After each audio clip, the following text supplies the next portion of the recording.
മഹാകുംഭമേളയിൽ തിക്കിലും തിരക്കിലും പെട്ട് നിരവധി പേർ മരിച്ച സംഭവം നിർഭാഗ്യകരമാണെന്ന് സുപ്രീം കോടതി. വിഷയത്തിൽ ഉത്തർപ്രദേശ് അധികൃതർക്കെതിരെ നടപടി എടുക്കണമെന്ന് ആവശ്യപ്പെട്ട് അഭിഭാഷകനായ വിശാൽ തിവാരി സമർപ്പിച്ച പൊതു താൽപര്യ ഹർജി പരിഗണിക്കാൻ കോടതി വിസമ്മതിച്ചു.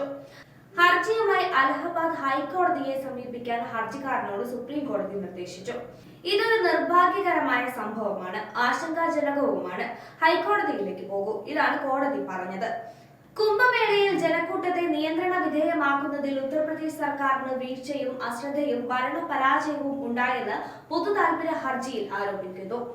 ഇത്തരം അപകടങ്ങൾ ആവർത്തിക്കാതിരിക്കാൻ നയപരമായ ഇടപെടലുകൾ വേണമെന്നാണ് ഹർജിയിലെ ആവശ്യം. കുംഭമേളയിൽ എത്തുന്നവരുടെ സുരക്ഷ ഉറപ്പാക്കാൻ വിവിധ സംസ്ഥാനങ്ങൾക്കുള്ള നിർദ്ദേശങ്ങൾ ഉൾപ്പെടെ പൊതു താൽപര്യ ഹർജിയിൽ ഉന്നയിച്ചിട്ടുണ്ട്. ചീഫ് ജസ്റ്റിസ് സഞ്ജയ് ഖന്നയുടെയും ജസ്റ്റിസ് സഞ്ജയ് കുമാറിന്റെയും ബെഞ്ചാണ് വിഷയം പരിഗണിച്ചത്.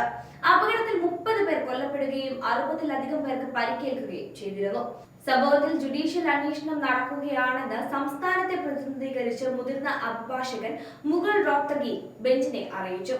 സമാനമായ മറ്റൊരു ഹർജി ഹൈക്കോടതിയുടെ പരിഗണനയിലുണ്ട്. ഈ രണ്ട് സാഹചര്യങ്ങളും പരിഗണിച്ചാണ് ഹർജിയുമായി ഹൈക്കോടതിയെ സമീപിക്കാൻ സുപ്രീം കോടതി നിർദ്ദേശിച്ചത്.